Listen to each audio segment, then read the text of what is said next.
आगे हम लोग पढ़ेंगे हिंदी व्याकरण का इतिहास। एक परिचय। संभवतः 1658 ईस्वी में मिर्जा खां द्वारा रचित ब्रजभाषा व्याकरण हिंदी का सबसे प्राचीन व्याकरण है। मिर्जा खां द्वारा रचित ब्रजभाषा व्याकरण हिंदी का सबसे प्राचीन व्याकरण है। खड़ी बोली का प्रथम व्याकरण सन 1715 ईस्वी के आसपास बोलचाल की भाषा को आधार बनाकर डच ईस्ट इंडिया कंपनी के कर्मचारी जोहानस जोशुआ कैटलर ने लिखा था। जॉर्ज ग्रियर्सन तथा सुनीति कुमार चाटुर्या के अनुसार हिंदी का प्रथम व्याकरण जॉन गिलक्राइस्ट द्वारा रचित हिंदुस्तानी ग्रामर है 1790 ईस्वी में। हिंदी का प्रथम व्याकरण जॉन गिलक्राइस्ट द्वारा रचित हिंदुस्तानी ग्रामर 1790 ईस्वी में।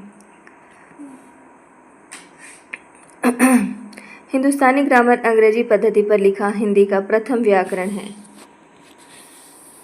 हिंदी व्याकरण से संबंधित कुछ प्रमुख रचनाएं निम्नलिखित हैं। John Ferguson a dictionary of the Hindustani language, John Borthwick Gilchrist a grammar of the Hindustani language, the oriental linguist S.H. Kellogg a grammar of the Hindi language 1875 ईस्वी, ए ग्रिप्स आधुनिक हिंदी व्याकरण 1896 ईस्वी, Hadley short grammar of the Moors language 1779 ईस्वी, लल्लू लाल लिखे हैं हिंदी कवायद, श्रीलाल लिखे हैं भाषा चंद्रोदय, रामजतन लिखे हैं भाषा तत्वबोधिनी 1858 ईस्वी, नवीन चंद्र राय लिखे हैं नवीन चंद्रोदय 1869 ईस्वी, राजर्षि प्रसाद सितारे हिंद ने लिखा है हिंदी व्याकरण 1870, पंडित हरिगोपाल भाषा तत्व दीपिका, पादरी एथ रिंगटन भाषा भास्कर, केशवराम भट्ट हिंदी व्याकरण, ठाकुर रामचरण सिंह भाषा प्रभाकर, रामावतार शर्मा हिंदी व्याकरण, विश्वेश्वर दत्त शर्मा भाषा तत्व प्रकाश, राम दहिन मिश्र प्रवेशिका हिंदी व्याकरण, गोविंद नारायण मिश्र विभक्ति विचार, अंबिका प्रसाद वाजपेयी हिंदी कौमुदी, कामता प्रसाद गुरु हिंदी व्याकरण, किशोरीदास वाजपेयी ब्रजभाषा का व्याकरण, राष्ट्रभाषा का प्रथम व्याकरण हिंदी शब्दानुशासन। तो किशोरीदास वाजपेयी का 3 है, ब्रजभाषा के व्याकरण 1943 ईस्वी में, राष्ट्रभाषा का प्रथम व्याकरण 1949 ईस्वी में, हिंदी शब्दानुशासन 1957 ईस्वी में। डॉक्टर धीरेन्द्र वर्मा ब्रजभाषा व्याकरण, अंबिका प्रसाद वाजपेयी ने संभवतः प्रथम बार हिंदी व्याकरण को प्राकृत के आधार पर लिखने या बनाने का बल दिया। अंबिका प्रसाद वाजपेयी ने किशोरीदास वाजपेयी के ब्रजभाषा का व्याकरण को हिंदी के व्याकरणों का व्याकरण कहा है। पंडित कामता प्रसाद गुरु को हिंदी व्याकरण का पाणिनि कहा जाता है। पंडित कामता प्रसाद गुरु को क्या कहा जाता है? हिंदी व्याकरण का पाणिनि। तो पंडित कामता प्रसाद गुरु हिंदी व्याकरण के पाणिनि कहे जाते हैं। पंडित किशोरीदास वाजपेयी कृत हिंदी शब्दानुशासन भाषा विज्ञान से संचालित हिंदी का व्याकरण है। अंबिका प्रसाद वाजपेयी ने किशोरीदास वाजपेयी के ब्रजभाषा का व्याकरण को हिंदी के व्याकरणों का व्याकरण कहा है। अंबिका प्रसाद वाजपेयी ने किशोरीदास वाजपेयी की जो ब्रजभाषा का व्याकरण लिखे हैं, ये इन्होंने 3 लिखा था, ब्रजभाषा का व्याकरण और राष्ट्रभाषा का प्रथम व्याकरण हिंदी शब्दानुशासन। तो इसको किशोरीदास वाजपेयी ने ब्रजभाषा का व्याकरण को हिंदी के व्याकरणों का व्याकरण कह दिया कि हिंदी के व्याकरणों का व्याकरण।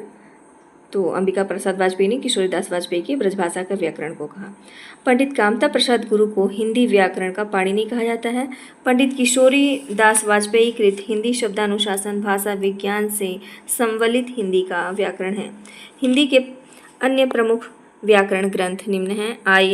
आर्येंद्र शर्मा आधुनिक हिंदी का आधार व्याकरण, रामचंद्र वर्मा अच्छी हिंदी, शिवेंद्र कुमार वर्मा हिंदी व्याकरण का विविधत विवरण, शिव पूजन सहाय व्याकरण दर्पण, दीमशित्स हिंदी व्याकरण की रूपरेखा, स्वामी निगमानंद हिंदी का मौलिक व्याकरण लिखा है। रमाकांत अग्निहोत्री ने हिंदी एक मौलिक व्याकरण लिखा। बद्रीनाथ कपूर परिष्कृत हिंदी व्याकरण लिखे हैं। हरदेव बाहरी व्यवहारिक हिंदी व्याकरण तथा रचना। वचनदेव कुमार बृहद हिंदी भास्कर। वासुदेव नंदन प्रसाद आधुनिक हिंदी व्याकरण और रचना। हजारी प्रसाद द्विवेदी हिंदी भाषा का बृहद ऐतिहासिक व्याकरण। हजारी प्रसाद द्विवेदी ने क्या लिखा है? हिंदी भाषा का बृहद ऐतिहासिक व्याकरण, मानक वस्तुनिष्ठ हिंदी व्याकरण।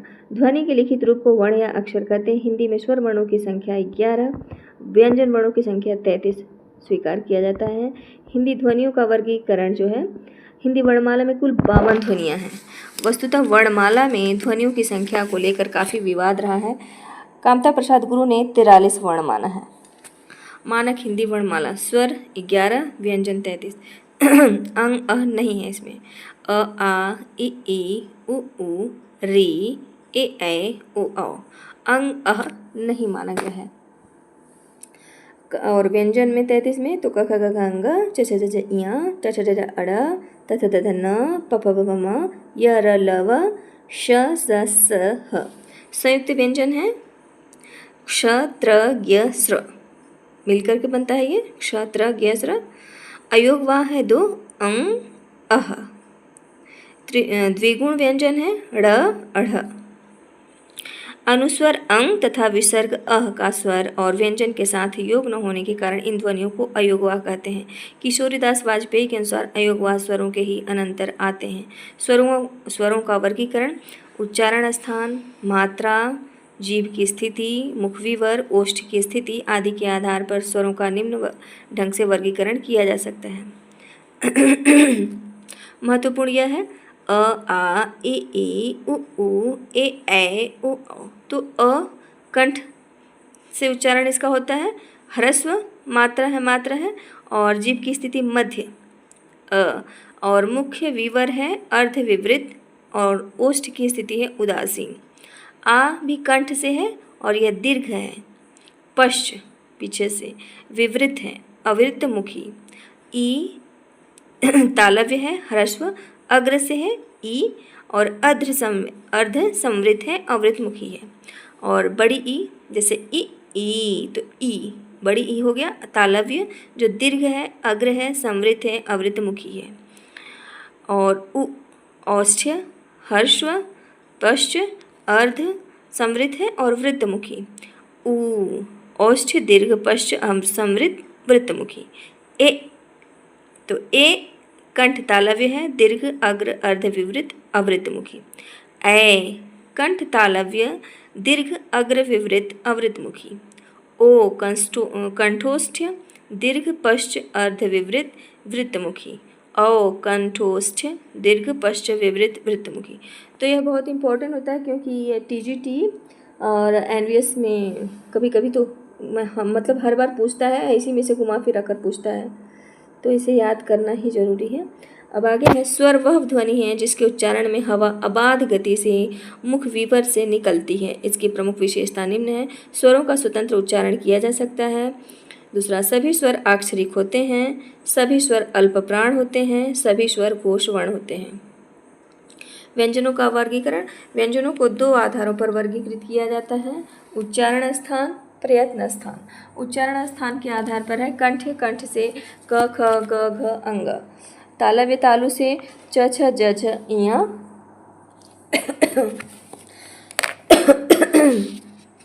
उच्चारण आस्थान से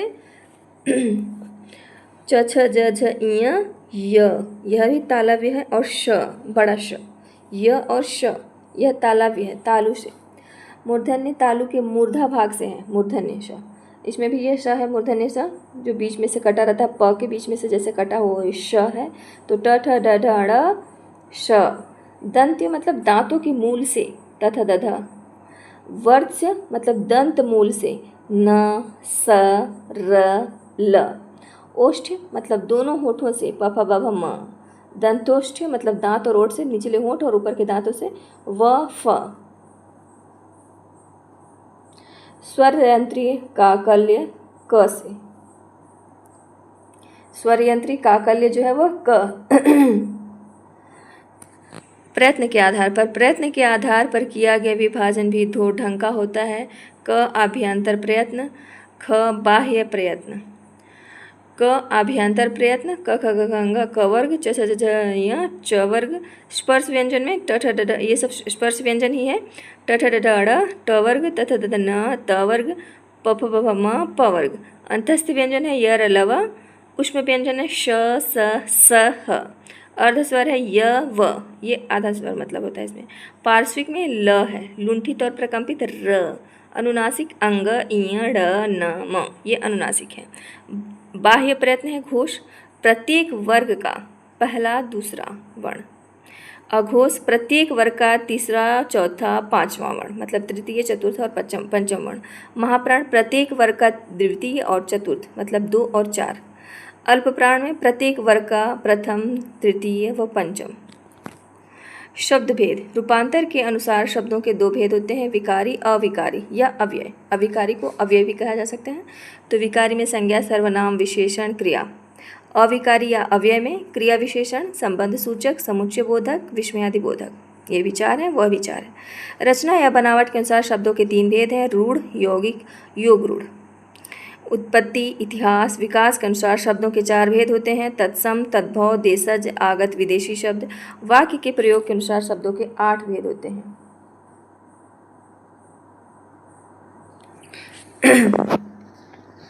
शब्द परिभाषा। तो संज्ञा जिससे किसी वस्तु, भाव और जीव के नाम का बोध हो उसे संज्ञा कहते हैं। सर्वनाम संज्ञा के बदले आने वाले शब्द को सर्वनाम कहा जाता है।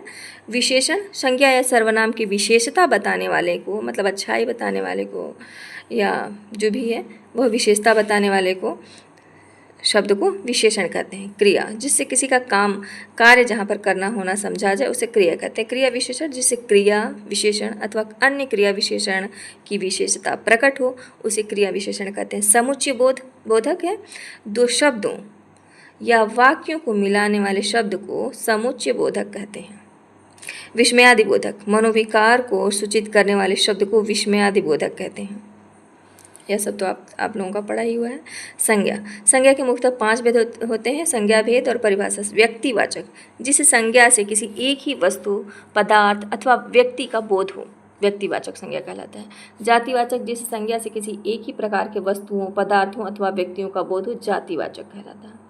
समूहवाचक जिस संज्ञा से किसी वस्तु या व्यक्ति के समूह का बोध हो। द्रव्यवाचक जिस संज्ञा से माप तौल वाली वस्तु का बोध हो। भाववाचक जिस संज्ञा में पदार्थ में पाए जाने वाले धर्म या गुण, अवस्था अथवा व्यापार का बोध हो भाववाचक कहलाता है। द्रव्यवाचक एवं भाववाचक संज्ञा का प्रायः बहुवचन नहीं होता है। संज्ञा के रूपांतर या विकार 3 कारणों से होते हैं।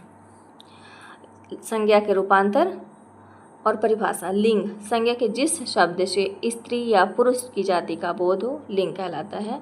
वचन विकारी शब्दों के जिस रूप से संख्या का बोध हो, जैसे एक वचन, द्विवचन, बहुवचन, तो उसे वचन कहा जाता है।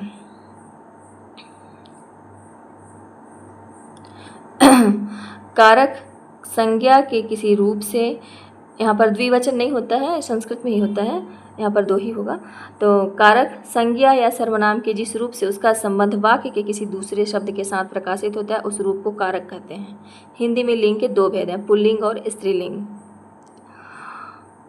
हिंदी में वचन के 2 भेद हैं, एक वचन और बहुवचन। हिंदी में कारक के 8 भेद होते हैं जो निम्न है।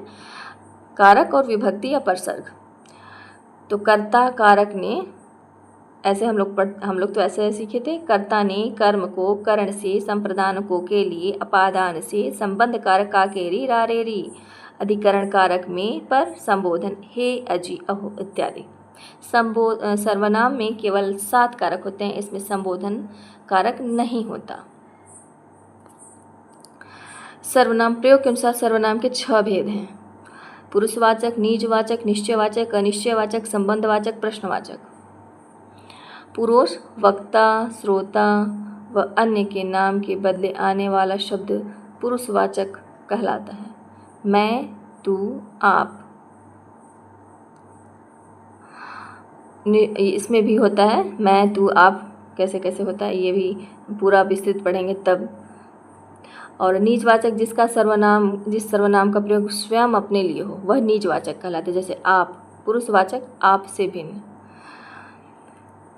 निश्चयवाचक वक्ता के पास अथवा दूर की किसी वस्तु का बोध होता है, यह वह से। अनिश्चयवाचक जिस सर्वनाम से किसी विशेष वस्तु का बोध नहीं होता, कुछ, कोई, निश्चित ही नहीं होता कि यहाँ पर कितना है। संबंधवाचक जैसे निश्चयवाचक में बोध होता है अनिश्चयवाचक में बोध नहीं होता, कोई कुछ, यह वह ये निश्चय है, और कोई कुछ मतलब समझ में नहीं आ रहा कि कितना है, कोई है, कुछ है। अब देखिए संबंधवाचक किसी जिससे वाक्य में किसी दूसरे सर्वनाम से संबंध स्थापित किया जाए, मतलब सो। प्रश्नवाचक प्रश्न करने के लिए जिन सर्वनामों का उपयोग होता है उन्हें प्रश्नवाचक सर्वनाम कहते हैं। कौन, क्या। पुरुषवाचक सर्वनाम 3 प्रकार के होते हैं, उत्तम, मध्यम, अन्य पुरुष। हिंदी में सब मिलाकर 11 सर्वनाम हैं। एक वचन, बहुवचन, मैं, तू, बहुवचन में हम, तुम, यह, ये, वह, वे, सो, से, आप, जो, कौन, क्या, कोई, कुछ। सर्वनाम के रूपांतर 3 कारणों के होते हैं, पुरुष, वचन, कारक। सर्वनाम में लिंग के कारण रूपांतर नहीं होता है, सर्वनाम में केवल 7 कारक होते हैं। विशेषण। कामता प्रसाद गुरु के आधार पर विशेषण के भेद एवं उपभेद का रेखाचित्र यहाँ पर दिया हुआ है। देखिए, विशेषण में संख्यावाचक, गुणवाचक, सार्वनामिक। तो संख्यावाचक, गुणवाचक, सार्वनिक। तो अब यहाँ से निश्चित संख्यावाचक, अनिश्चित संख्यावाचक, परिणाम बोधक। सार्वनामिक में मूल सार्वनिक, यौगिक, सार्वजनिक। मूल सार्वजनिक, यौगिक, सार्वजनिक। अब निश्चित संख्यावाचक में गुणवाचक, क्रमवाचक, आवृत्तिवाचक, समुदायवाचक, प्रत्येक बोधक। और गुणवाचक से पूर्णांक बोधक, अपूर्णांक बोधक। जो शब्द विशेषण शब्द की विशेषता बताए, जो विशेषण है मतलब जहाँ पर उसकी विशेषताएं बताई जाती हैं, तो विशेषण शब्द की विशेषता बताए उसे प्रविशेषण कहते हैं। विशेषण के रूपांतर के संबंध में कामता प्रसाद गुरु का मत सर्वमान्य है, जो निम्न है। हिंदी के आकारांत विशेषणों को छोड़कर दूसरे विशेषणों में कोई रूपांतर नहीं होता, परंतु सब विशेषणों का प्रयोग संज्ञाओं के समान होता है।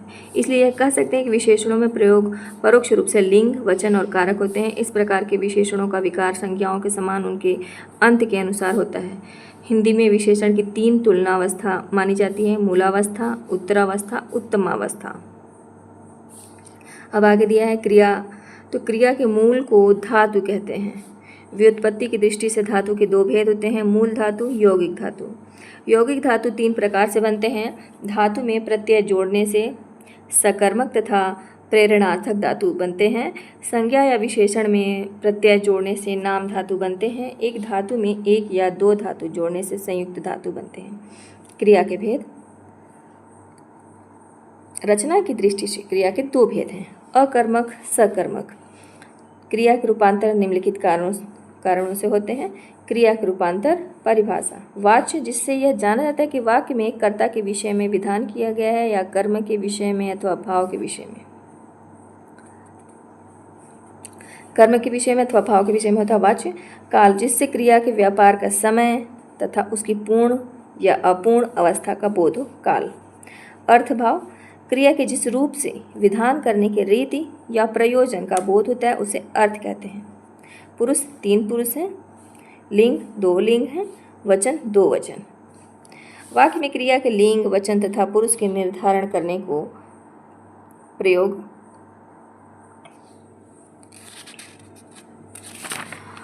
कहा जाता है। प्रयोग 3 प्रकार के होते हैं। कर्तरी प्रयोग, कर्ता के लिंग, वचन और पुरुष के अनुसार जिस क्रिया का रूपांतर होता है उसे कर्तरी प्रयोग कहते हैं। कर्ता के लिंग, वचन और पुरुष के अनुसार जिस क्रिया का रूपांतर होता है उसे कर्तरी प्रयोग कहते हैं। कर्मणि प्रयोग, जिस क्रिया के पुरुष लिंग और वचन कर्म के पुरुष लिंग और वचन के अनुसार होते हैं उसे कर्मणि प्रयोग कहते हैं। भावे प्रयोग, जिस क्रिया के पुरुष लिंग और वचन कर्ता या कर्म के अनुसार नहीं होते उसे भावे प्रयोग कहते हैं। कर्मणि प्रयोग के 2 भेद होते हैं, कर्तृवाच्य कर्मणि प्रयोग, कर्मवाच्य कर्मणि प्रयोग। भावे प्रयोग के 3 भेद होते हैं, कर्तृवाच्य भावे प्रयोग, कर्मवाच्य भावे प्रयोग और भाववाचक भावे प्रयोग। वाच्य के 3 भेद होते हैं, कर्तृवाच्य, कर्मवाच्य, भाववाच्य। हिंदी में क्रिया के कालों के मुख्यतः 3 भेद होते हैं, जो निम्न है। वर्तमान काल, भूतकाल, भविष्यकाल। सामान्य वर्तमान काल में 5 होते हैं, भूतकाल में 6 हैं और भविष्य काल में 3 हैं। तो वर्तमान काल में सामान्य वर्तमान काल, तात्कालिक वर्तमान, पूर्ण वर्तमान, संदिग्ध वर्तमान, संभाव्य वर्तमान। तो सामान्य वर्तमान, तात्कालिक वर्तमान, पूर्ण वर्तमान, संदिग्ध वर्तमान, संभाव्य वर्तमान। इसका उदाहरण से ही, जैसे जिसको नहीं आ रहा तो उसको उदाहरण आप देख लीजिएगा। और भूतकाल में 6 है, सामान्य भूत, आसन्न भूत, पूर्ण भूत, अपूर्ण भूत, संदिग्ध भूत, हेतु मद भूत। भविष्य काल में सामान्य भविष्य, संभाव्य भविष्य, हेतु मद भविष्य। भाव या अर्थ की दृष्टि से क्रिया मुख्यतः 5 भेद है: निश्चयार्थक, संभावनार्थ, संदेहार्थ, आज्ञार्थ, 5वां संकेतार्थ। अर्थ की दृष्टि से क्रिया के मुख्यतः 5 भेद होते हैं। पहला निश्चयार्थक, संभावनार्थ, संदेहार्थ तीसरा, चौथा आज्ञार्थ, 5वां है संकेतार्थ। क्रिया के जिन रूपों का उपयोग संज्ञा, विशेषण, क्रिया, विशेषण आदि शब्द भेदों के समानों से उन्हें कृदंत कहते हैं। रूप के अनुसार कृदंत 2 प्रकार के होते हैं: विकारी कृदंत, अविकारी या अव्यय कृदंत।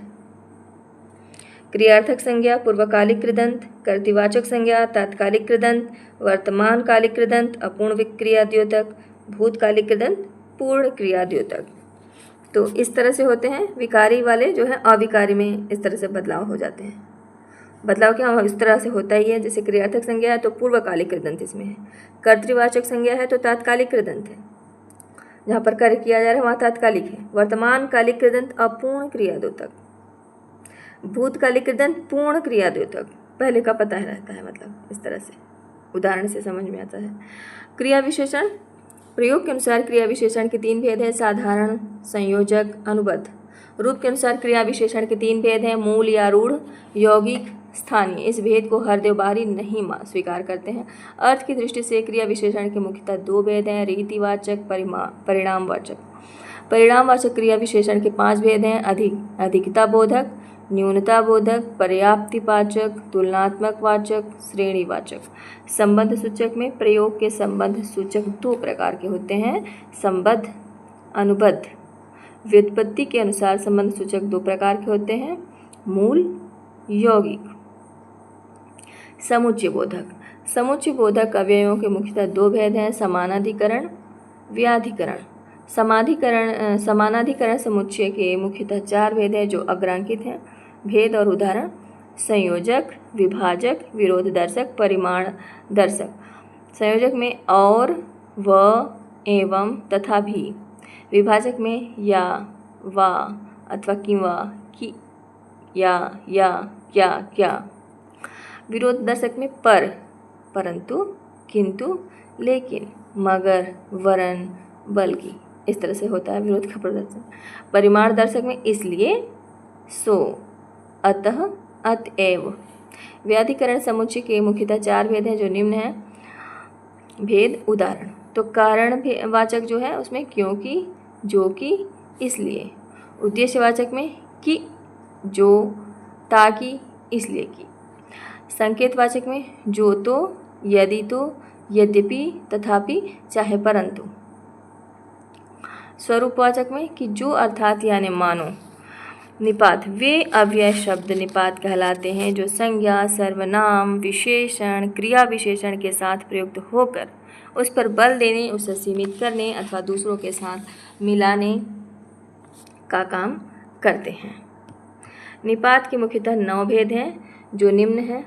निपात, उदाहरण: स्वीकार्य में हाँ, जी। नकारार्थक में नहीं, जी नहीं। निषेधात्मक में मत। प्रश्नबोधक में क्या, न। विस्मयादि बोधक में क्या, काश, काश की। बलदायक या सीमा बोधक में तो, ही, तक, पर, सिर्फ, केवल। तुलना बोधक में सा। अवधारण बोधक में ठीक, लगभग, करीब। आदर बोधक में जी।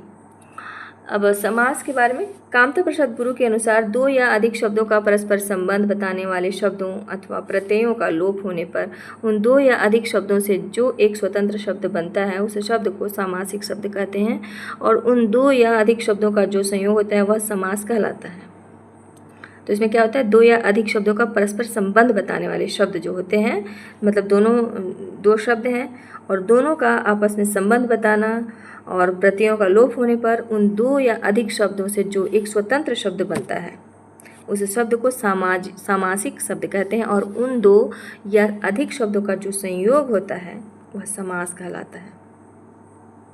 जिसमें दो से अधिक भी हों संयोग होता है तो वह समास कहलाता है। हिंदी में समास के मुख्यतः 4 भेद होते हैं जो निम्न हैं: अव्ययी भाव, तत्पुरुष, द्वंद्व, बहुब्रीहि।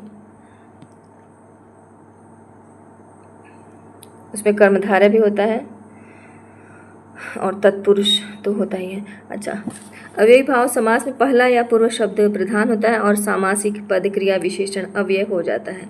तत्पुरुष समास में अंतिम या दूसरा पद शब्द प्रधान होता है। इस समास में पहला शब्द बहुधा संज्ञा या विशेषण होता है। द्वंद्व जिस समास में दोनों पद प्रधान होता है वह द्वंद्व कहलाता है। बहुब्रीहि जिस समास में कोई भी पद प्रधान नहीं होता और जो अपने पदों से भिन्न किसी संज्ञा का विशेषण होता है उसे बहुब्रीहि समास कहते हैं। तत्पुरुष समास के मुख्यतः 2 भेद हैं: व्यधिकरण तत्पुरुष, समानाधिकरण तत्पुरुष, मतलब कर्मधारय। सामासिक शब्दों का संबंध व्यक्त कर दिखाने की रीति को विग्रह कहते हैं। प्रमुख सामासिक पदों की सूची अग्रांकित है, इसको हम पढ़ेंगे। अव्ययी भाव समास। अव्ययी भाव में क्यों डिस्टर्ब कर बेटा? यथाविधि, यथाशक्ति, यथास्थान, यथासाध्य, यथाक्रम, प्रतिमान, यथासंभव,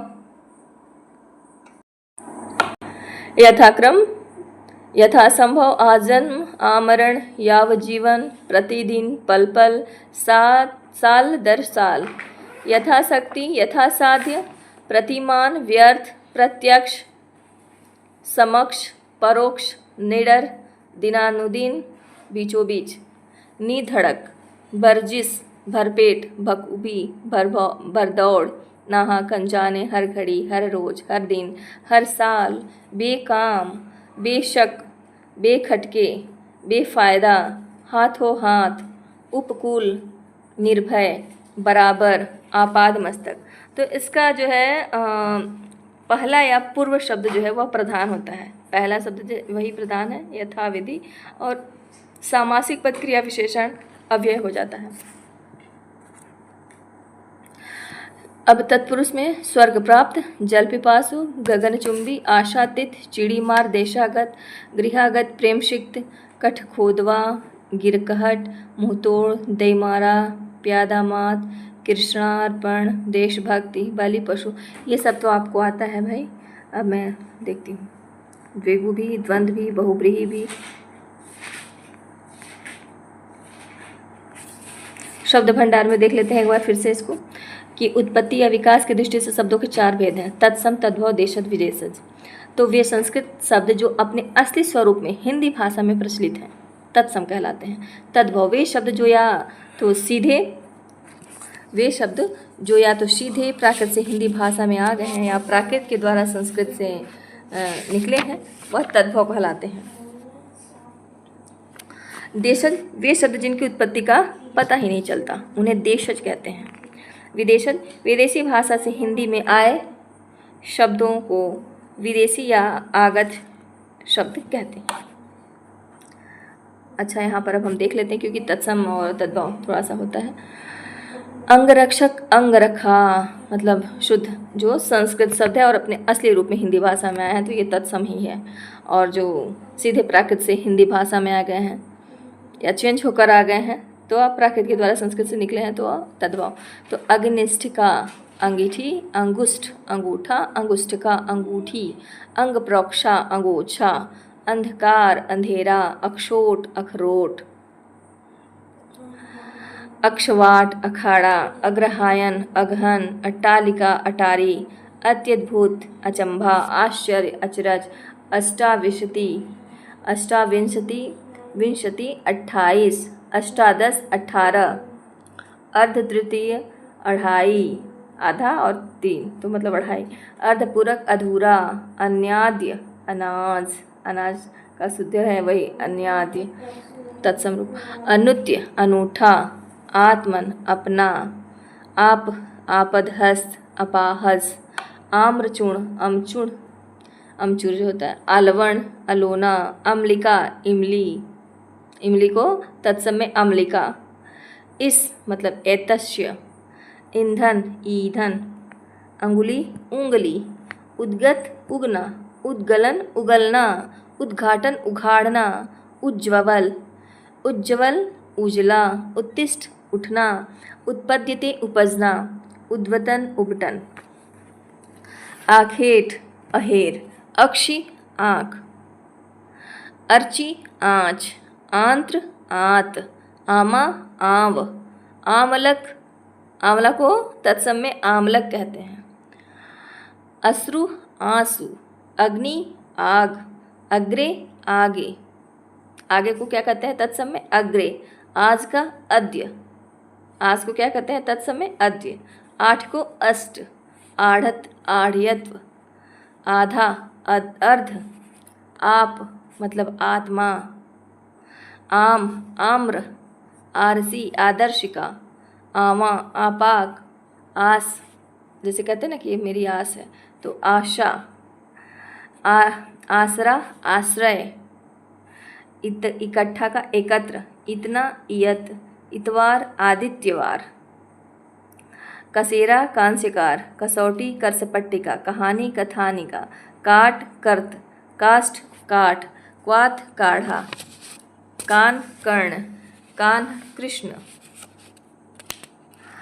काम, कर्म, किवाड़, कपाट, कहते हैं ना किवाड़ बंद करो तो वो कपाट होता है तत्सम में, किसान को कृषाण, कृषाण, कृषक भी कहते हैं, ऊंचा, उच्च, ऊख, इक्षु, उखल, उदखल, ऊन, ऊना, ऊन को हम लोग जो कहते हैं ना ऊन, ऊन का स्वेटर तो ऊना, ऐसा, ईदृश, ओखल, ऊखल, ओझा, उपाध्याय, ओठ, ओष्ठ, और, अवर, ओस, अवश्याय, औधा, अवमूर्ध, और, अपर, कंघी, कंकती, कंधा, स्कंध, कंवल, कमल, कई, कति, कचहरी, कृत्यगृह, कचहरी को क्या कहते हैं कृत्यगृह, सब तो कहते हैं कचहरी जा रहे हैं तो कृत्यगृह उसका संस्कृत में तत्सम रूप में नाम है, कछुआ, कच्छप, कटहरा, काष्ठगृह, कटहल, कंठफल, कपास, करपास, कल, कल्य, खाज, खजू, खाट, खटवा, खुजली, खरजू, खेत, क्षेत्र, खेती, क्षेत्रित, खोदना, क्षोदन, गधा, गर्दभ, गलना, गलन, गहरा, गभीर, गांठ, ग्रंथि, गिद्ध, गृध्र, गृध्र, गिर्ध्र, गेंद को कंदुका कहते हैं, संस्कृत में वही यूज होता है, प्रयोग होता है कंदुका, गेरू का गैरिक, कीड़ा को कीटक, जो कीड़े निकलते हैं उसको कीड़ा कहते हैं, क्रीड़ा का मतलब तो खेल होता है लेकिन उसको कीटक, कुंजी को कुंचिका, कुआं को कूप, कुछ का कश्चित, कुम्हड़ा मतलब कुष्मांड, कुम्हार को कुंभकार, शुद्ध रूप कुंभकार कहते हैं कि तत्सम शुद्ध होता है, कूची, कुर्चिका, कूड़ा, कूट मतलब कूट, कुट नहीं कूट, ककड़ा, करकट, केवट, केवर्त, कोख, कुक्ष, कोठा, कोष्ठक, कोष्ठ और कोठारी, कोष्ठागारिक, कोढ़, कुष्ठ, कोस, क्रोश, कौड़ी, कदर्पिका, कौवा, काक, कौवा को सत्सम रूप में काक कहते हैं, काक, चेष्टा, बकोध्यान, ये सब वाला, कौर, कवल, क्यारा, केदारक, खजूर, खरजूर,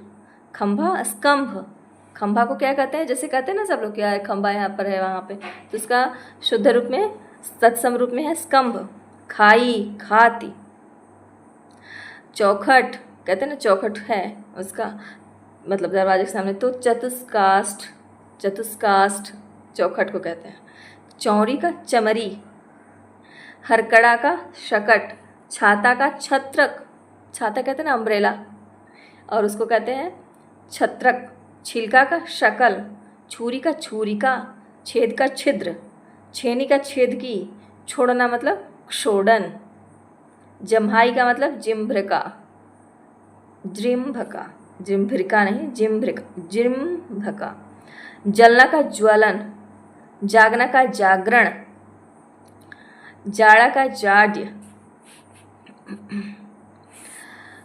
गेहूं का गोधुम, गोद का क्रोध, घड़ा का घट, घीन का घृणा, घिसना का घृषण, घी का घृत, गुंठन का घूंघट का गुंठन, घोड़ा का घोटक, चबाना का चरवापण, चमार का चर्मकार, चांद का चंद्र, चाहे का चक्षते, चिकना चिक्कड़, चिड़िया चटिका,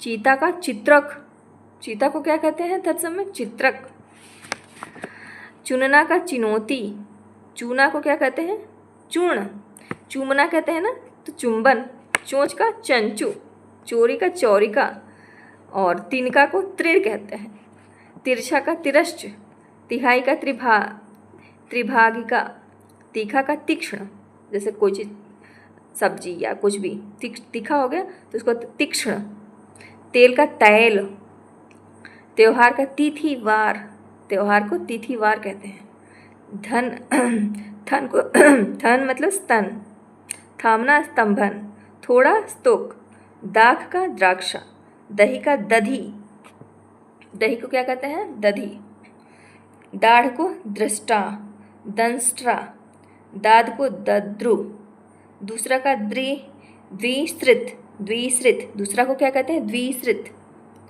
देवर को क्या कहते हैं द्विवर, द्विवर देवर। अब याति, अब यहाँ से फिर से तद्भव से शुरू करेंगे तत्सम, जाना याति, जानना ज्ञान, जीभ का जिह्वा, जुआ का द्यूत, जौ का यव, छीना का जीर्ण, झूठा जुष्ट, जुष्ट बोलते हैं झूठा, जैसे कोई कहा जुष्ट, टकसाल टंकशाला, टूटना त्रुटयते, ठंडा स्तब्ध, डंक दंश, डांड दंड, ढाई अर्ध तृतीय, ढीठ धृष्ट, ढीला शिथिल, ढौचा अर्धपंच, तमोली तांबुलिका, तांबा ताम्र, ताकना तर्कन, तालाब तडाग, पक्का पक्व, पड़ना पतन, पड़िवा प्रतिपदा, पड़ोसी, पड़ोसी को क्या कहा जाता है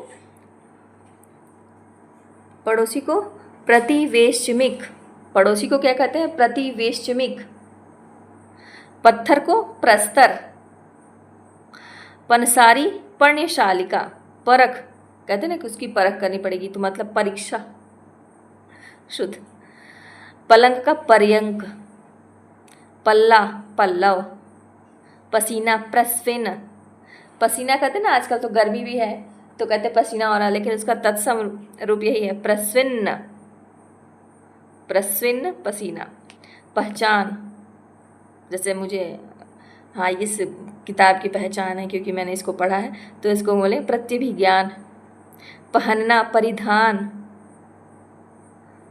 पहला प्रथिल, पहुँच प्रभुत्य,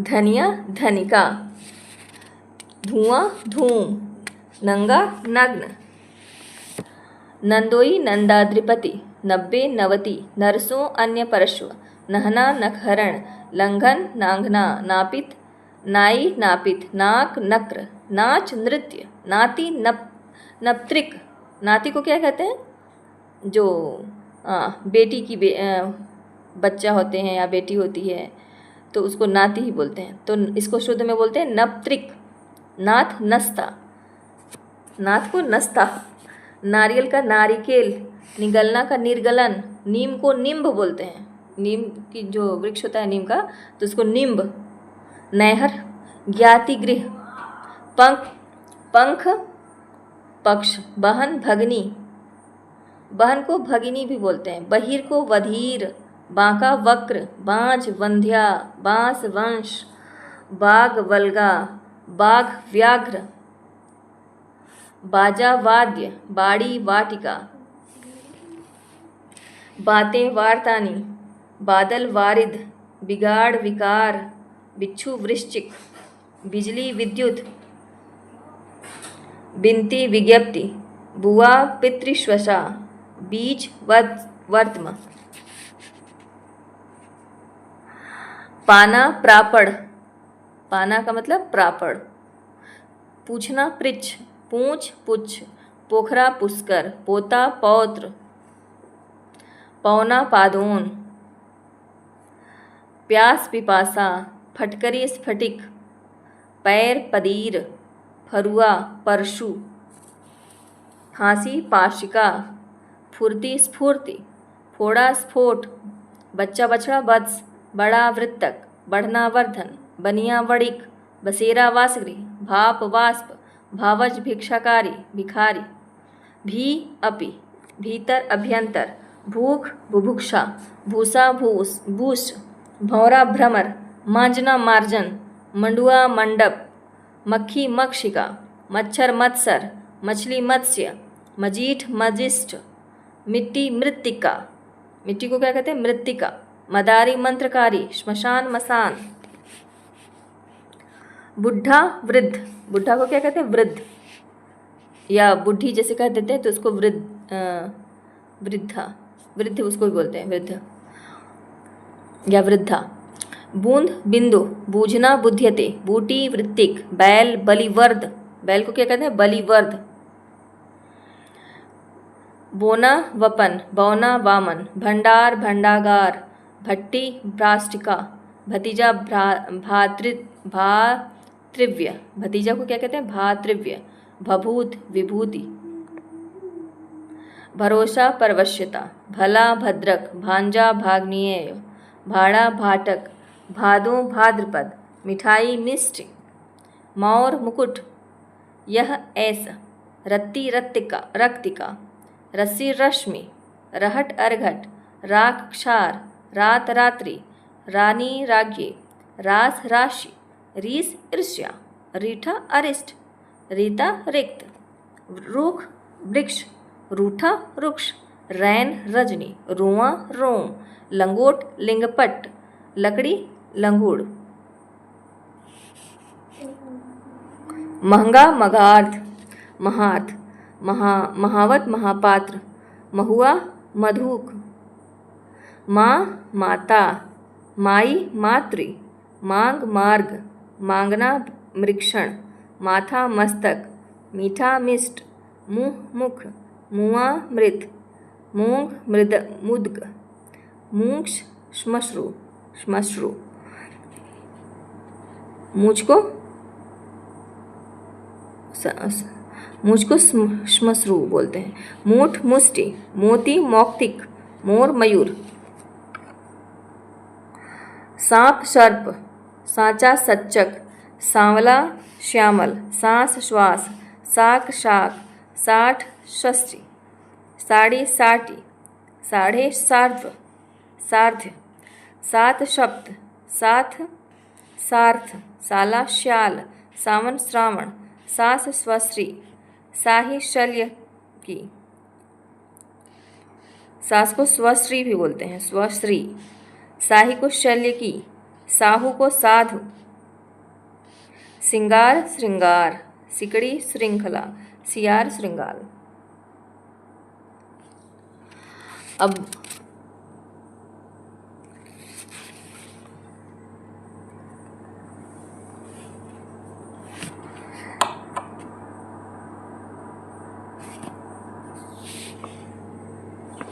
अब हम लोग इतना जान गए हैं, अब आगे हम देखते हैं पुर्तगाली।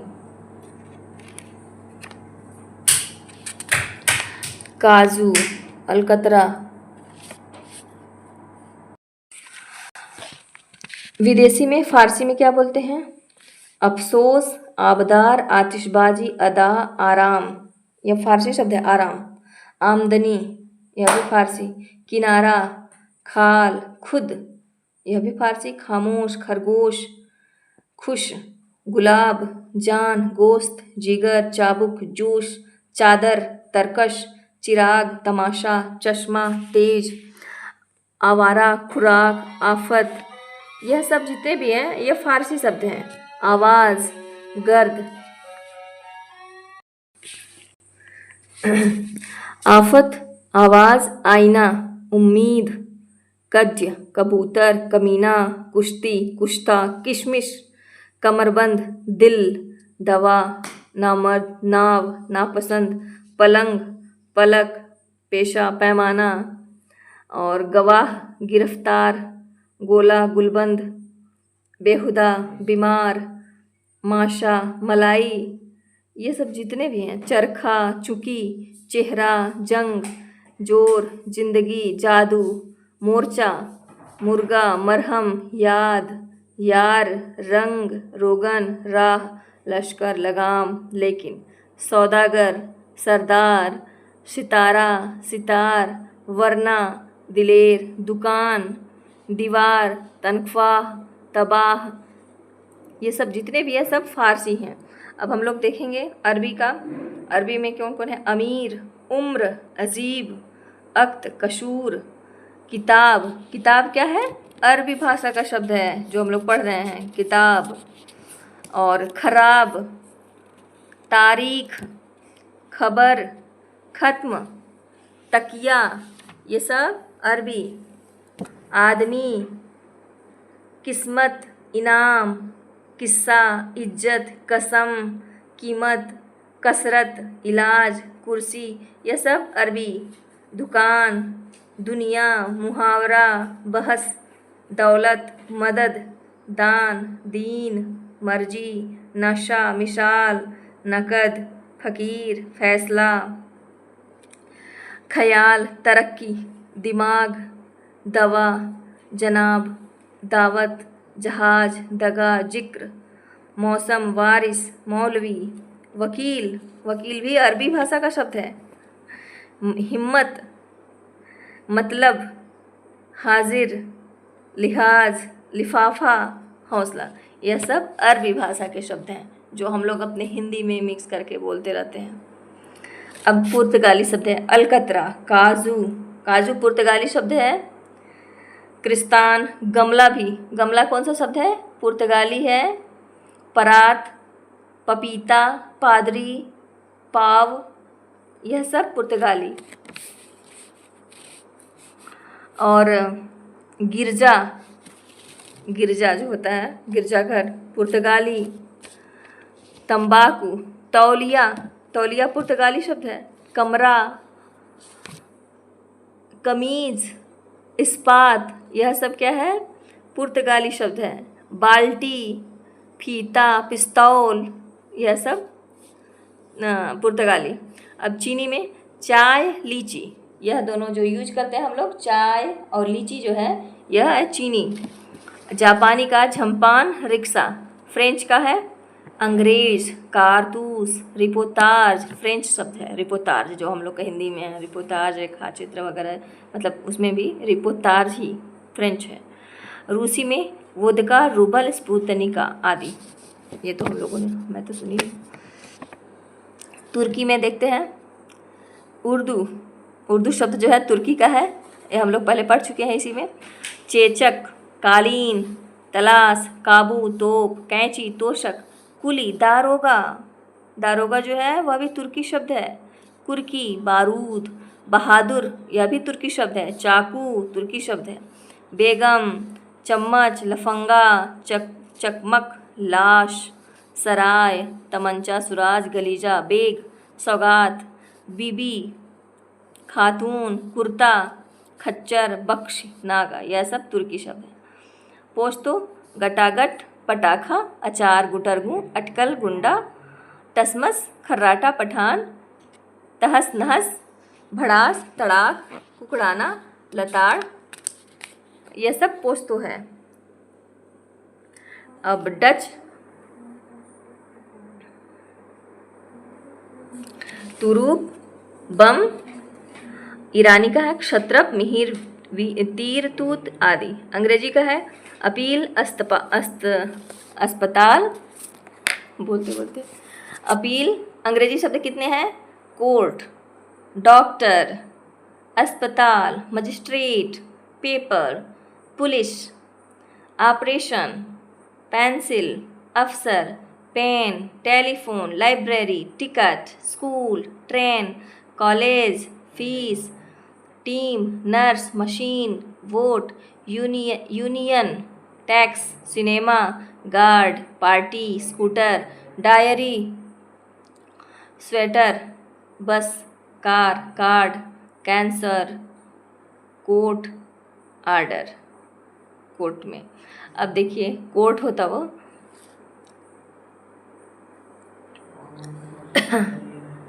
कोर्ट तो आया ही है, कोर्ट भी है, कोर्ट भी है अंग्रेजी में ही।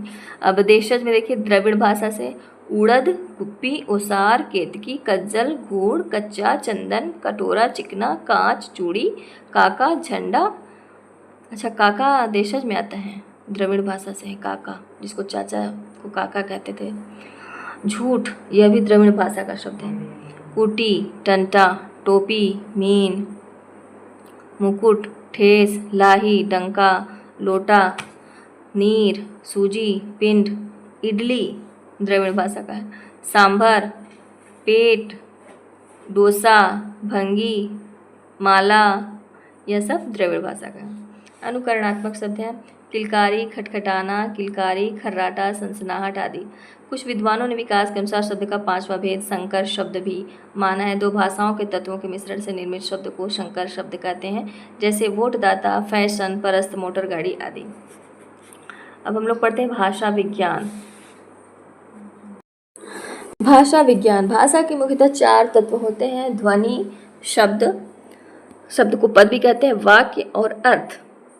इन चार तत्वों को ही भाषा विज्ञान के अंतर्गत भाषा विज्ञान का चार अंग माना जाता है। भाषा के चारों तत्वों की परिभाषा निम्नवत है। उच्चारण की दृष्टि से भाषा की लघुत्तम इकाई ध्वनि है। सार्थकता की दृष्टि से भाषा की लघुत्तम इकाई शब्द है। सार्थकता की दृष्टि से भाषा की लघुत्तम इकाई क्या है? शब्द है। और ध्वनि के लिए जो मतलब उच्चारण की दृष्टि से वह लघुत्तम इकाई क्या है? ध्वनि है, कैसे बोलना है। सार्थकता की दृष्टि से मतलब जो भी यूज का है वह एक शब्द भी है। भाषा की व्याकरणिक योग्यता प्राप्त लघुत्तम इकाई पद या रूप है। भाषा की पूर्ण सार्थक इकाई को वाक्य कहते हैं, जो एक साथ कई मतलब वाक्य के रूप में है। ध्वनि विज्ञान, ध्वनि को स्वनिम भी कहते हैं। स्वनिम शब्द जो है संस्कृत के स्वन धातु से बना, जिसका अर्थ होता है ध्वनि। स्वनिम को क्या कहते हैं? ध्वनि, स्वनिम भी कहते हैं। और संस्कृत के स्वन धातु से बना है, जिसका अर्थ होता है ध्वनि। ध्वनि के तीन पक्ष होते हैं: उत्पादन, संवहन, ग्रहण। ध्वनि का उत्पादन वागेंद्रियों से होता है। उसके संवहन के लिए वायु तरंगे कार्य करती हैं और ग्रहण की क्रिया कर्ण द्वारा होती है। ध्वनि गुण चार माने गए हैं: मात्रा, स्वर, आघात, वृद्धि। ध्वनि गुण को ध्वनि लक्षण, रागीय तत्व, अखंड ध्वनि, रागिम आदि भी कहते हैं। मान स्वर की कल्पना अमेरिका के प्रोफेसर डेनियन ने सन 1953 ईस्वी में की थी। इसे कॉरिडेनियल वोवेल्स भी कहते हैं। मान स्वरों की संख्या 8 है। मान स्वरों की संख्या कितनी? 8 है, जो किसी भाषा विशेष से संबद्ध न होकर एक काल्पनिक स्वर है। जीभ की स्थिति, ओठ की आकृति एवं मुख विवर के आधार पर मान स्वरों का वर्गीकरण निम्न ढंग से किया जा सकता है: मान स्वर, मुख विवर, जीभ की स्थिति, ओठ की स्थिति। इ मतलब इ, ये तो इ नहीं है, ई है। ई संवृत है, जीभ की स्थिति अग्र, ओठ की स्थिति अवृतमुखी। ए अर्धसंवृत, ए अर्धसंवृत, अग्र अवृतमुखी। ए अर्धविवृत, अग्र अवृतमुखी। अ विवृत, अग्र अवृतमुखी। आ विवृत, पश्च वृत्तमुखी। ओ अर्धविवृत, पश्च वृत्तमुखी। ओ अर्धसंवृत, पश्च वृत्तमुखी। ऊ संवृत, पश्च वृत्तमुखी। मान स्वर को प्रधान स्वर, मेय स्वर भी कहते हैं। गौड़ मान स्वरों की संख्या 7 है। स्वनिम को ध्वनिग्राम भी कहा जाता है, और तो जो अंग्रेजी के फोनिम का रूपांतर है, किंतु भारत सरकार के पारिभाषिक एवं तकनीकी शब्दावली आयोग ने स्वनिम मतलब फोनिम का हिंदी अनुवाद स्वनिम माना है। स्वनिम के दो भेद होते हैं: खंड्य और खंड्येतर। ऐसी ध्वनियाँ जिन्हें हम स्वतंत्र रूप से उच्चारित कर सकते हैं उन्हें खंड्य स्वनिम कहते हैं। इसके दो भेद हैं: स्वर, व्यंजन। जिन ध्वनि को स्वतंत्र उच्चारण नहीं हो सकते उन्हें खंडेतर स्वनिम कहते हैं।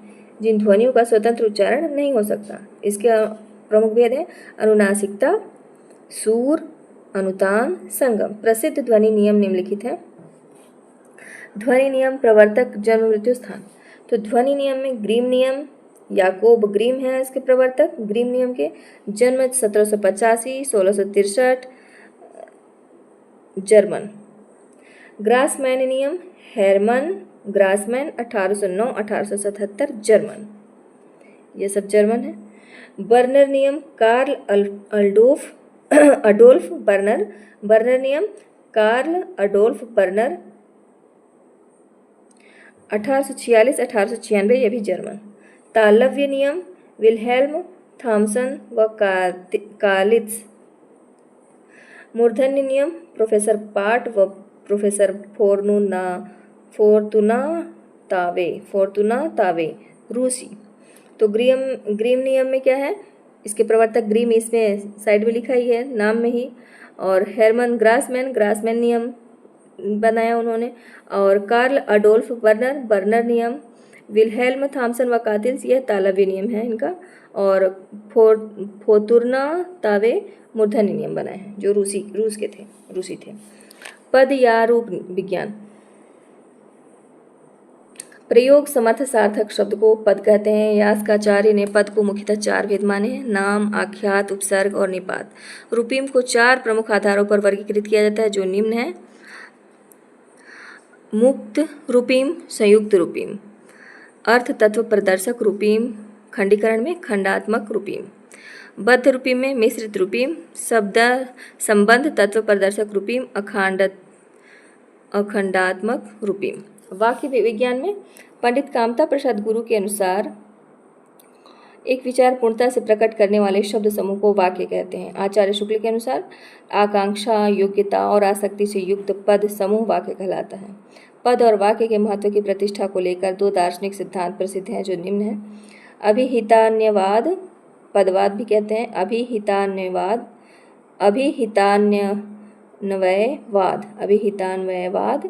पदवाद है। प्रवर्तक है कुमारिल भट्ट। अभिहितान्वयवाद का प्रवर्तक कौन है? कुमारिल भट्ट। कथन है अभिहिताना पदार्थानाम अन्वयः। इनका कथन क्या है? अभिहितान्वयवाद को कुमारिल भट्ट ने किया है और इनका कथन है अभिहितानाम पदार्थानाम अन्वयः। अन्विताभिधानवाद, तो अन्विताभिधानवाद वाक्यवाद, इनके प्रवर्तक है प्रभाकर गुरु। अन्वितानाम पदार्थानाम अभिधानम। कविराज विश्वनाथ ने का वाक्य के 3 अनिवार्य तत्व माने आकांक्षा, योग्यता, आसक्ति। आकांक्षा अर्थ ज्ञान की पूर्ति की जिज्ञासा, योग्यता बुद्धि संगत संबंध, आसक्ति अव्यवधान। वाक्य के मुख्यतः 2 अवयव होते हैं, उद्देश्य और विधेय। विभिन्न आधारों पर वाक्य के भेद अग्रांकित हैं। अर्थ में विधान सूचक, निषेध सूचक, आज्ञा सूचक, प्रश्न सूचक, विस्मय सूचक, संदेह सूचक, इच्छा सूचक, संकेत सूचक। क्रिया, क्रियायुक्त, क्रियाविहीन। रचना 3 भेद। अर्थ में 8 भेद हो गए, क्रिया में 2 भेद, रचना में 3 भेद। सरल वाक्य, मिश्र वाक्य, संयुक्त वाक्य। शैली में 3 भेद, शिथिल, समीकृत, आवर्तक। शैली 3 भेद है, शिथिल, समीकृत, आवर्तक। आकृति 2 भेद है, योगात्मक, अयोगात्मक। अर्थ विज्ञान में शब्द के द्वारा जो प्रतीति होती है उसे अर्थ कहते हैं। संकेत ग्रह अर्थबोध के भारतीय विद्वानों ने 8 साधन माने तथा पाश्चात्य विद्वानों ने 3 साधन माने जो निम्न है। भारतीय में व्याकरण, आप्तवाक्य, उपमान, वाक्यशेष, प्रकरण, विवृत्ति, व्याख्या, विवरण, प्रसिद्ध पद का सन्निधि, व्यवहार, कोश। पाश्चात्य में व्यवहार और विवरण और तीसरा अनुवाद। भारतीय लोग कितने माने हैं? 7 और पाश्चात्य वाले मान रहे हैं 3। अर्थ विज्ञान में व्यवहार, विवरण, अनुवाद। भारतीय व्याकरण, आप्तवाक्य, उपमान, वाक्यशेष, विवृत्ति, प्रसिद्ध पद, सन्निधि, व्यवहार, कोश। हिंदी साहित्य कोश के अनुसार शब्द की शक्ति उसके अंतर्निहित अर्थ को व्यक्त कराने वाला व्यापार है। शब्द की शक्ति उसके अंतर्निहित अर्थ को व्यक्त कराने वाले व्यापार हैं। इसके प्रमुख भेद निम्न हैं। शब्द, शब्द शक्ति, आवृत्ति, अर्थ। वाचक, अभिधा, वाच्य, मुख्य। लक्षक, लक्षणा, लक्ष्य, गौड़। व्यंजक, व्यंजना, व्यंग, प्रतीयमान। यह तो आता ही है, हम लोग के व्याकरण में दिया ही है। ये हम लोग का ही है, मतलब ये ज़्यादा ही इम्पोर्टेंट होता है क्योंकि इससे संबंधित जो उदाहरण दिया जाता है मुझसे तो मिस्टेक होता है, आप लोग से नहीं होता होगा।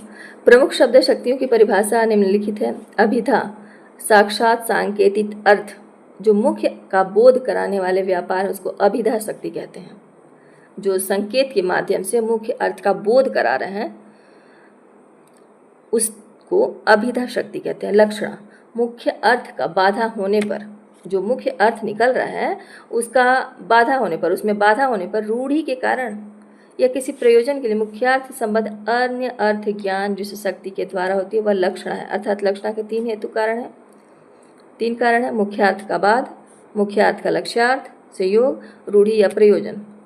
व्यंजना शक्ति ऐसे अर्थ को बतलाती है जो अभिधा और लक्षणा या तात्पर्यवृत्ति द्वारा उपलब्ध नहीं होता। व्यंजना व्यापार को ध्वनन, गमन, प्रत्यागमन आदि कहते हैं। पाश्चात्य विद्वानों ने अर्थ के तीन भेद माने हैं: कोशार्थ, व्याकरणार्थ, अनित्यार्थ। शब्द मुख्यतः दो प्रकार के होते हैं: एकार्थक, अनेकार्थक। एकार्थक शब्दों के अर्थ निर्णय के 10 साधन माने गए हैं तथा अनेकार्थक शब्दों के अर्थ निर्णय के 14 साधन माने गए हैं जो निम्न हैं। एकार्थक: वक्ता, बोद्धा मतलब श्रोता, वाक्य, वाच्य, अन्य सन्निधि, प्रकरण, देश, काल, काकु, चेष्टा, ये सब 10 माने गए हैं एकार्थक। अनेकार्थक 14 माने गए हैं। तो एकार्थक में वक्ता, बोद्धा मतलब श्रोता, सुनने वाला, वाक्य, वक्ता मतलब बोलने वाला, बोद्धा मतलब श्रोता होता है, सुनने वाला, वाक्य, वाच्य, अन्य सन्निधि, प्रकरण, देश, काल, काकु, चेष्टा, ये सब 10 हो गए एकार्थक। अनेकार्थक 14 माने गए हैं, 14। तो इसमें है संयोग, वियोग, साहचर्य, विरोध, अर्थ, प्रकरण, लिंग, अन्य शब्द सन्निधि, सामर्थ्य, औचित्य, देश, काल, व्यक्ति और स्वर। अर्थ परिवर्तन की 3 दिशाएं हैं जो निम्न है: अर्थ विस्तार, अर्थ संकोच, अर्थादेश। अर्थ परिवर्तन की दिशाओं का रेखाचित्र निम्न है। अर्थ परिवर्तन की दिशाएं: अर्थ विस्तार, अर्थ संकोच, अर्थादेश। अर्थोत्कर्ष, अर्थापकर्ष, मूर्तिकरण, अमूर्तिकरण। अर्थ परिवर्तन या विकास के अंतर्गत अर्थ विस्तार की दृष्टि से प्रमुख शब्दों की सूची निम्न है। शब्द मूल अर्थ, परिवर्तित अर्थ, विस्तार। स्याही मूल अर्थ है काली स्याही, परिवर्तित अर्थ सभी रंगों की लिखने की स्याही। तेल, तिल का तेल, सभी प्रकार का तेल। कुशल, कुशों का लाना, निपुण, चतुर। प्रवीण, वीणा वादन में निपुण, दक्ष, चतुर। महाराज, राजा, मूल अर्थ, परिवर्तित अर्थ रसोइया। गवेषणा, गाय चाहना, खोज, परिवर्तित अर्थ में। अर्थ परिवर्तन या विकास के अंतर्गत अर्थ संकोच की दृष्टि से प्रमुख शब्दों की सूची निम्न है। शब्द मूल अर्थ, परिवर्तित अर्थ। सर्प जो सरकता है, सांप। कुंजर जो कुंज में विचरता है, हाथी। धान्य, धान से संबद्ध चावल, अन्न। मोदक प्रसन्न करने वाला लड्डू। बाढ़ बढ़ने की क्रिया, जलावेग। लगान जो लगाया गया। कर, गौ, इंद्रिय, पृथ्वी। गाय, ऋक्ष, नक्षत्र, ऋषि, ऋक्ष, भालू। आदर्श, दर्पण, प्रतिलिपि। अनुकरणीय, आशा, दिशा, इच्छा, इच्छा। अवतार, उतार, भूमिका। देवता का जन्म, अवतार लिया। मृग, पशु, हिरण। मुर्गा, पक्षी, कुक्कुट, संस्कृत में कुक्कुट बोलते हैं। मदक, नशीला, अफीम मतलब नशा चढ़ने वाला, मदक भी बोलते हैं उसको, अफीम भी। खाजा, खाद्य, एक मिठाई, खाजा जो चलता है शादी ब्याह में फिलहाल। अन्न, खाया हुआ, चना, गेहूँ आदि। लोह, धातु मतलब लोहा। अर्थ परिवर्तन के अंतर्गत अर्थादेश की दृष्टि से प्रमुख शब्दों की सूची निम्न है। अर्थोत्कर्ष, अर्थापकर्ष, अमूर्तिकरण, मूर्तिकरण। मुग्ध, असुर, लाठी मतलब सहारा, उपन्यास। फिरंगी, जुगुप्सा, सुहाग, सौभाग्य। पाखंड, शौच, भार, जिम्मेदारी, सामग्री संचय। चाल, कृष्ण काला, निमग्न, व्यस्त, बात उड़ाना। इस तरह से यह सब दिया है। अब हम लोग आगे पढ़ेंगे पद्य, हिंदी साहित्य इतिहास लेखन की परंपरा। नेक्स्ट वीडियो में। आप लोग ध्यान से सुनिएगा।